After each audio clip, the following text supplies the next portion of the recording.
Ni Jumapili nyingine tena. Leo boti ya Mtando iko katika maji. Inaonekana iko katika maji, inakata kona, si ndio? Boti ya Mtando iko tayari ndani ya bahari kwa ajili ya kuangalia. Wanasema wataalamu watakuwa wanaangalia maji yanapita wapi, lakini hapo boti ya Mtando tayari iko katika maji, inakita maji na inaelea baharini.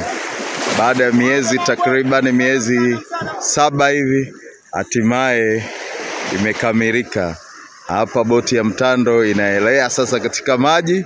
Ni kazi ngumu ya vijana wa Kitanzania na Kizanzibari waliojumuika pamoja kuhakikisha boti inaelea katika maji.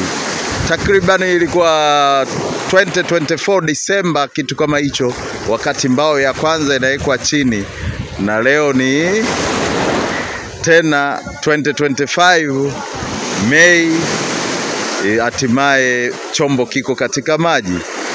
Takriban miezi kama 7 hivi, siopungua miezi 6 hivi na kwenda, chombo tayari kiko majini. Kazi ngumu.